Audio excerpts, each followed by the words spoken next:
I didn't mean to end up here. In this place no one talks about, a stretch of road where the map fades into emptiness and the world becomes something else. Before I go deeper into the story, make sure to subscribe to the channel, Echoes of Nightmares, and turn on the notification bell so you never miss out on any of the future scary tales. If you're enjoying this story, hit that like button too. The rain had been falling for hours, relentless, turning the dirt road into a thick, suffocating mud. I had lost my way, driving deeper into the wilderness, miles from any sign of life. My headlights barely cut through the fog as the trees closed in around me, their silhouettes sharp, yet blurred by the constant downpour. The air was thick, too thick, and every sound seemed muffled by the rain, except for the faint creak of my tires against the gravel. I came to a stop. Up ahead, barely visible through the haze, was a house. Or maybe it was just a shadow. It stood alone, like it had been forgotten by time, its windows dark, its shape barely discernible through the mist. For a moment, I thought I saw movement, a figure standing just at the edge of the trees, motionless, watching. But when I blinked, it was gone, swallowed by the fog and rain. My hand instinctively went to the door handle, but I hesitated. Every instinct told me to turn around, to leave while I still could. But there was no turning back. There was nowhere else to go. I didn't know how long I had been driving. Hours, maybe longer. It all blurred together. The rain, the fog, the endless stretch of road that seemed to go nowhere. And yet it led me here. My GPS had given up miles ago. No signal. Just a blinking screen, searching for something, anything, but finding nothing. The radio, too, was only static now. The deeper I went, the more everything else seemed to fade away, like I had slipped out of the world and into something other. The house stood there, waiting. Or maybe it wasn't waiting at all. Maybe it had been there for centuries, unchanged, while the world around it moved on. My headlights barely touched it, and yet I felt drawn toward it, like a moth to a flame. I tried to shake the feeling, try to tell myself I'd just turn around and find my way back to the main road. But there was no main road. Not anymore. Have you ever felt like the world was playing tricks on you? Like every turn took you back to the same place? Maybe you've been stuck in a situation that felt wrong, no matter which way you went. If you've experienced something like that, share your story in the comments. I got out of the car.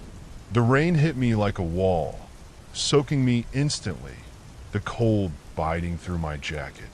Each step I took toward the house felt heavier, like the ground beneath me was pulling me down, trying to keep me there.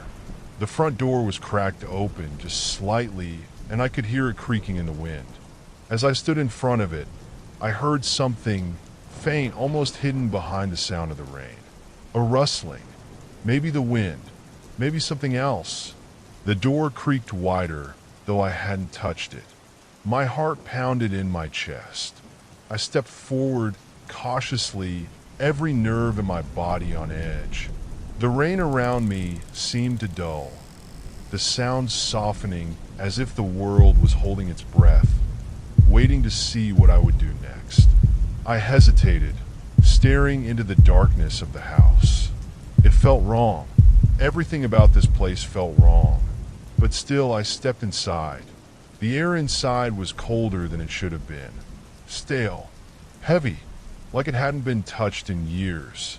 My footsteps echoed on the wooden floor, each one louder than the last.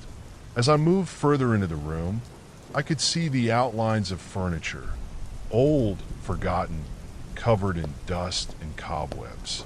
A grandfather clock stood in the corner, unmoving, its hands frozen at some unknown hour. The sound of the rain was still there, but now it was muted, distant, as if I had stepped out of one world and into another. Something about this place gnawed at me. The silence, the stillness. It was too quiet, too empty. And yet, I couldn't shake the feeling that I wasn't alone. I turned, glancing back at the door. It was still open, but the outside world looked farther away than it had moments ago. I could barely see my car through the fog, its shape distorted by the rain. And then I heard it, a sound that made my skin crawl. It was faint, barely audible at first, but there was no mistaking it. Footsteps, not mine, slow, deliberate, coming from somewhere deeper inside the house. My breath caught in my throat. I stood there, frozen, listening, waiting, but the footsteps stopped, just as suddenly as they had started. For a moment, I convinced myself I had imagined it. The sound of the rain, the tension in my mind, it had to be playing tricks on me. But I knew better. I could feel it. Someone or something was there. I wanted to turn back. I wanted to leave, to run, to never look back. But instead, I did the one thing I shouldn't have. I moved forward. You think you're alone, but then a sound. Something in the distance, barely audible. A voice? Footsteps? Or maybe your imagination? If you've ever felt that sensation of being watched, of something just out of sight, share your story. The hallway stretched on before me, the light from the outside barely reaching past the threshold of the door. My footsteps felt louder now, echoing through the empty space, each one followed by the low groan of the old wooden floorboards beneath me. The further I went, the colder it got. The shadows seemed to shift, to lengthen and contract, as if they had a life of their own. I kept telling myself it was just the rain, the wind, the isolation playing tricks on me. But I knew better. I could feel eyes on me watching, from where I couldn't tell, but they were there lingering just out of sight. I came to the first room on my left. The door was slightly ajar, like the front door had been, and from the darkness inside, I could hear a faint tapping, a rhythmic sound, almost like something knocking against the floor.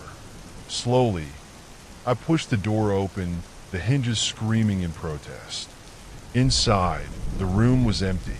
Mostly, an old rocking chair sat in the corner, moving ever so slightly, the creaking of the wood perfectly in sync with the tapping. A window was cracked open just a bit, the rain dripping onto the windowsill. I stared at that chair for what felt like an eternity. It was moving ever so gently back and forth, like someone had just gotten up from it. But there was no one there. I stepped inside, my eyes fixed on the chair. The air in the room felt different, thicker somehow, heavy with a presence I couldn't see. My heart was racing now, my hands trembling as I reached out to touch the chair. But before I could, the tapping stopped. The chair stilled, and the door behind me, the door I had just opened, slammed shut with a force that sent a shockwave through my body. I turned, panic rising in my chest. My hand shot to the door handle, but it wouldn't budge. I pulled harder, my breath coming in ragged gasps, but the door stayed shut, as if something on the other side was holding it closed. The rain outside had become a distant hum, barely audible over the sound of my own heartbeat pounding in my ears. The room seemed to close in around me, the walls pressing in tighter and tighter. And then, just when I thought I couldn't take it anymore, I heard it again. The footsteps, closer this time. I spun around, my back pressed against the door, eyes wide as I searched the room. The chair, once still, was rocking again, slowly, deliberately, and in the corner of the room, just beyond the reach of the faint light filtering in from the window, I saw it. A shadow, a figure, standing perfectly still, watching me. I don't know how long I stood there, staring at the shadow. Time had lost meaning. Everything was swallowed by the darkness and the rain. The figure didn't move. It just stood there, as if waiting for something, its form barely visible, but unmistakably human. I blinked, and it was gone. The rocking chair stilled. The room, once oppressive with its silence, felt suddenly empty again, but not in a way that made me feel safer. Quite the opposite. It was the kind of emptiness that weighed on you, like something had just stepped out of the room, but was still close, lingering. I didn't want to be in that room any longer. I fumbled with the door, my hands shaking, and after what felt like an eternity, it finally gave way. I stepped out into the hallway, my breath catching in my throat as I took in the scene around me. The house was still, too still. The air felt colder now, and the only sound was the constant drip of rainwater seeping through cracks in the ceiling. The shadows stretched longer, more defined. Every step I took echoed, bouncing off the empty walls in a way that made me feel like I was being followed. I had to get out. That much was clear, but something deep inside told me it wouldn't be that simple. I hurried down the hallway, glancing over my shoulder every few steps, half expecting to see that shadow again, watching me from the corner of my eye. I passed another room, its door closed, but from inside I could hear something, a faint rustling like paper being moved or breathing. My heart raced. I didn't stop to investigate. Instead, I made my way back toward the front door. As I reached the entryway, I heard it again, footsteps, this time behind me, slow and deliberate, like someone was matching my pace. I froze, my back turned to whatever it was, afraid to look, afraid to confirm that I wasn't alone. The rain outside had intensified, pounding against the roof like a drumbeat, each drop sinking with the thudding of my heart.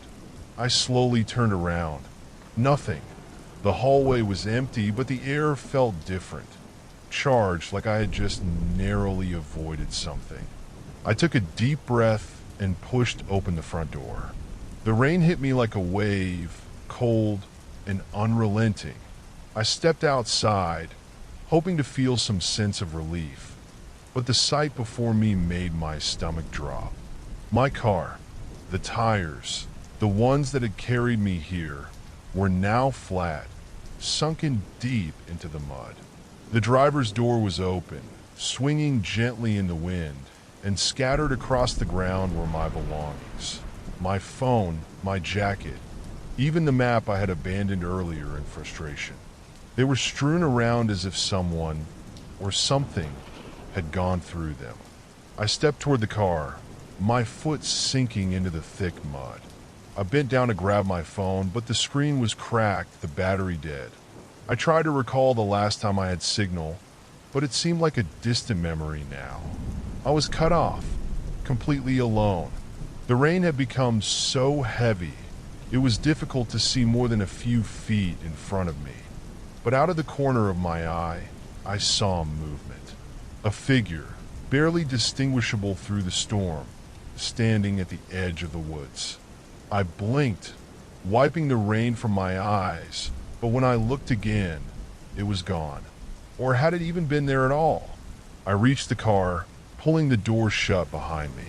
The windows fogged up almost immediately from the cold, and for a moment, I felt like I had shut myself into a tomb. The air inside was stale, damp from the rain that had soaked through my clothes. I fumbled with the keys, my hands trembling, but the car wouldn't start. The engine turned over once, twice, but each time it sputtered and died. I slammed my fists against the steering wheel in frustration, panic rising in my chest. That's when I saw it, in the rearview mirror.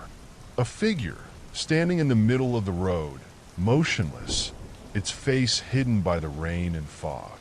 My heart raced. I whipped around, staring out the back window, but there was nothing there. My mind was playing tricks on me. It had to be the rain, the isolation, it was all getting to me. But then, The car door unlocked by itself with a soft click. I yanked the door shut again, my breath coming in shallow gasps. My hands shook as I locked the doors, one by one, and sat there in the driver's seat, staring out into the rain. The figure was gone, or maybe it had never been there to begin with. The road stretched on in both directions, swallowed by the fog, as if it had never existed at all. I didn't know what to do. Every part of me screamed to get out, to run, but where could I go? There was no one, nowhere. I had to try something. I grabbed my bag from the passenger seat, shoving the broken phone inside, and stepped back out into the storm. The rain beat down on me with a ferocity that made it hard to see, hard to think. My clothes clung to me, heavy with water. I made my way toward the woods, toward where I thought I had seen the figure earlier. Maybe there was something out there, someone who could help me. But as I moved closer, the trees seemed to shift, their branches twisting in the wind, almost as if they were alive, reaching for me. My head was spinning now, the rain mixing with the fog in a way that made the world feel unreal. The path beneath my feet seemed to change with every step, leading me deeper into the forest, even though I had meant to head back toward the road. The wind howled through the trees, and in the distance, I thought I heard whispers, soft, indistinct, like voices carried on the wind. I stopped listening, but the whispers stopped too. My skin prickled with a sense of dread. I was being watched again. I knew it. The ground beneath me felt unstable, shifting like quicksand with every step. I stumbled, catching myself on a tree, my hand sliding across its rough bark. I glanced around, trying to get my bearings, but the road was gone. The house was gone. All I could see were the trees, closing in around me, and the rain, always the rain. My heart pounded in my chest as I realized the truth. I was trapped. I turned back, desperate to find my way out, but the path was different now. The trees were closer together, their branches intertwined like the fingers of a giant hand. And then I saw it again, a figure standing just at the edge of my vision, watching me from between the trees. I couldn't make out any details, just the outline of a person or something that resembled one. My breath hitched, my legs feeling like lead as I tried to move, but I was rooted in place, unable to tear my gaze away from the figure. It took a step forward, and then another, slowly, deliberately closing the distance between us. My body finally responded, and I turned, running blindly through the forest. The rain had become a torrent, the wind whipping through the trees, turning the world into a blur of motion and sound. But no matter how fast I ran, I could still feel it behind me, following. Always following. The forest seemed endless. Every turn led me deeper. Every path twisted back on itself. My lungs burned. My legs ached, but I couldn't stop. I had to get out. But as I stumbled into a small clearing, gasping for breath, I realized the horrifying truth. I wasn't going anywhere. The figure was there, standing in front of me, waiting. The rain pounded relentlessly against the trees, each drop heavier than the last. My body ached with exhaustion, my breath coming in short, sharp gasps. But I couldn't stop. I had to keep moving, had to find a way out. And yet, no matter where I turned, it always brought me back to that same place, that clearing, that house. It was on my third loop around the forest when I found it, something new, tucked under the gnarled roots of a tree that looked older than time itself was a small, tattered journal. The cover was worn, soaked through by the rain, but the pages inside, they were disturbingly intact. With trembling hands, I pried it open, The ink was smudged in places, but the words, those I could read, sent a chill down my spine. June 15th. It's been 3 days since I first saw the shadow. It follows me, even when I think I've lost it. I've tried everything, running, hiding, but it's always there watching. The rain doesn't stop. I don't know how long I've been here. Time, it's slipping away. June 18th. I don't know where I am anymore. Every path leads me back to the same place. I saw it again last night. It was closer this time. I think it knows I'm trying to leave. June 20th. There's no escape. I'm part of this place now. The forest, the rain, they're alive. And the shadow, it's coming for me. If anyone finds this, turn back. Don't let it trap you too. The words blurred before my eyes as I read and reread the journal entries. I couldn't tell if it was the rain or my own fear distorting the pages, but the message was clear. Whoever wrote this was trapped, just like I was, and the shadow, the figure, they had seen it too. My heart hammered in my chest as I snapped the journal shut, looking around me, the reality of my situation sinking in deeper. I wasn't the first. Others had been here before me, and none of them had made it out. Suddenly, a noise, a rustling, barely audible over the storm, caught my attention. I turned slowly, my eyes scanning the tree-line. At first, I saw nothing, just the oppressive weight of the forest looming all around me. But then, I saw it, a shape, a figure standing just beyond the clearing, half hidden by the shadows cast by the trees. I blinked and it moved, not a step, but more like a shift, like the air around it had warped for just a moment. My stomach dropped. There was no mistaking it this time. It was real, and it was coming closer. I stumbled back, nearly dropping the journal, my breath catching in my throat. I couldn't make out any details. Its face, its form were obscured, but the sheer wrongness of it, the way it stood there, unmoving but somehow advancing, made my skin crawl. Every instinct screamed at me to run, but my legs felt like they were made of lead. I took a step back, then another, trying to keep my eyes on it without turning my back. My heart raced. I wasn't losing my mind. There was something out here with me, something that had been watching, waiting, biding its time. I turned and ran, my feet slipping in the mud, the rain stinging my face. The wind howled through the trees, drowning out the sound of my own footsteps, but I could still feel it. That presence, following, always just behind me. No matter how fast I moved, no matter how many turns I took, it was always there, just out of sight. The rain was suffocating now, each drop feeling heavier, colder, as if the storm itself was pressing down on me, trying to drag me under.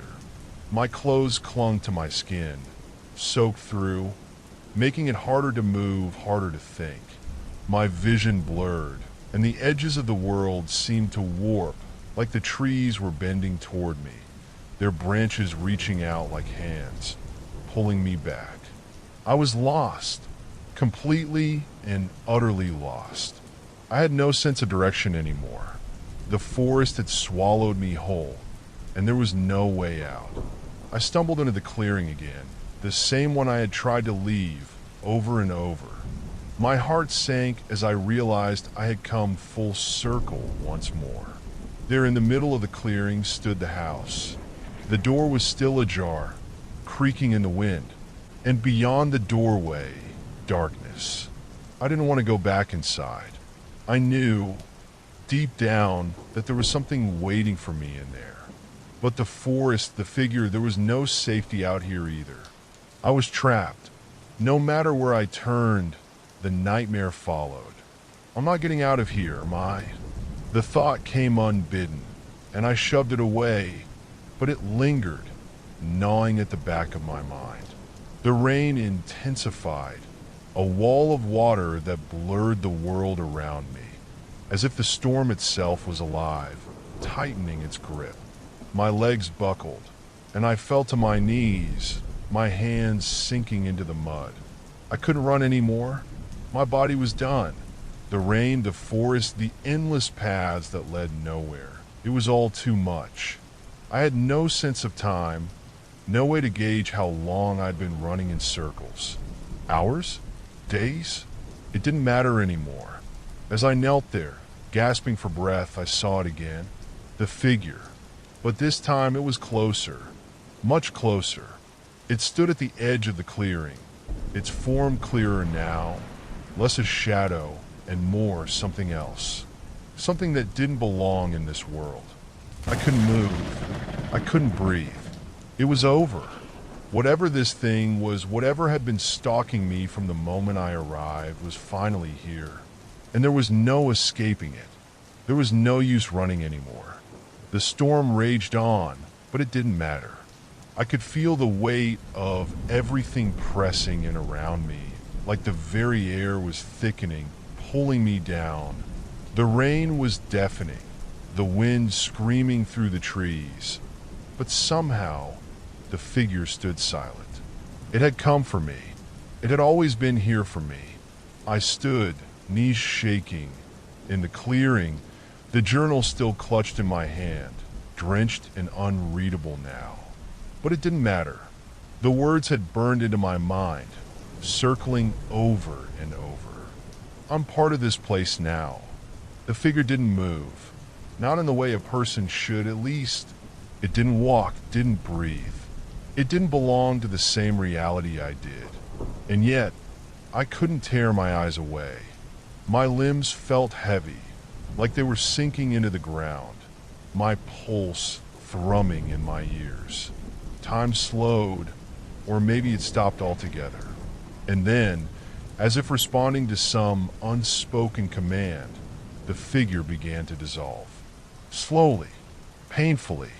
It was as though the rain itself was washing it away, drop by drop, piece by piece. But what was left, what remained, that was far worse. I realized, with a sudden jolt of horror, that the figure wasn't disappearing. No, it was becoming clearer. I could see its form, its face. It wasn't some ghost or shadow. It was me. I staggered back, my breath catching in my throat. The figure standing before me, its features, its posture, everything was a mirror image of myself, but twisted. Its eyes were hollow, its skin pale, its movements jerky and wrong. It looked like me, but not. For a long, agonizing moment, we stood there, face to face. It was like looking into a broken mirror, every fragment reflecting a piece of me I didn't want to see. I was trapped here, in this place, this forest, this rain-soaked nightmare. And now I understood. I'd been all along. I had never been alone. It hit me like a punch to the gut. This figure, this reflection, it had been with me the entire time. Watching, waiting. It wasn't stalking me. It was me, the real me. And all this time, I've been running from it, from myself. I'm part of this place. I've always been part of this place. The words echoed in my mind, as though the forest itself was whispering them. The journal, the strange occurrences, the feeling of being watched. It all made sense now. I wasn't just lost in the forest. I was trapped in this twisted reality where time and space bent and warped, where nothing was what it seemed. I dropped to my knees, the mud squelching beneath me, and stared at the figure, at myself. How long had I been here? Days? Weeks? Years? Had I ever even been anywhere else? The memories, they were slipping away, dissolving into the rain, like everything else in this cursed place. The rain was louder now, pounding against the earth like a hammer, drowning out everything else. My ears rang with the sound of it. My skin soaked through to the bone. And yet, I felt cold, numb, The figure stood there, motionless, as if waiting for me to come to terms with the truth. But I couldn't. I couldn't accept it. I couldn't believe that I had been here all along, that I had been the one haunting myself, that this place, this hellish, rain-soaked forest, wasn't just a nightmare. It was my reality. I scrambled to my feet, stumbling back toward the edge of the clearing. But no matter how far I moved, the figure stayed in front of me. Always there, always waiting. There was no escaping it, no escaping myself. The rain beat down harder, the sky flashing with lightning, but the figure never moved. It didn't have to. It had me, and deep down I knew it always had. Suddenly, everything grew silent. The rain stopped. The wind died. The forest was still. The only sound left was my own ragged breathing.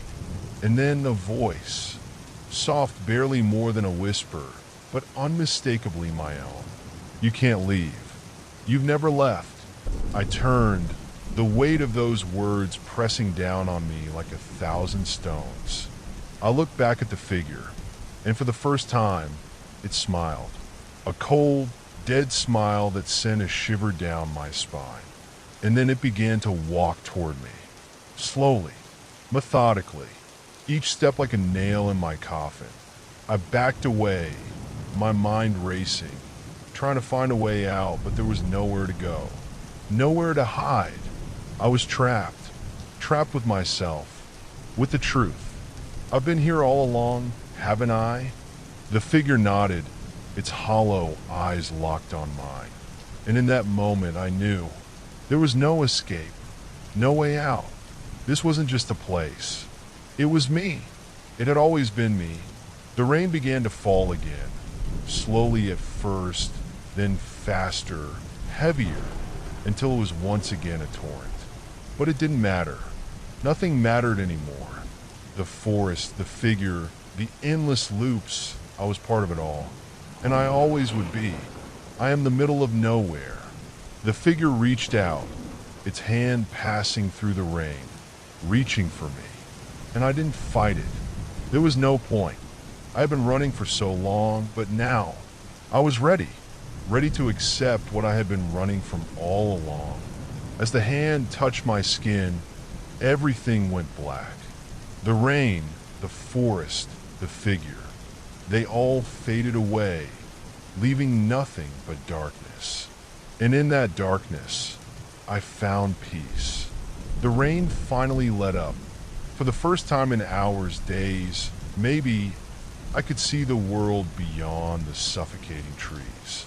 The sky was still overcast, but the storm had moved on, leaving a heavy mist in its wake. The forest, once alive with sinister whispers and shifting shadows, now stood still. And as I stumbled through the last of the tangled underbrush, I saw it. I had made it out. Somehow, I had found the road again.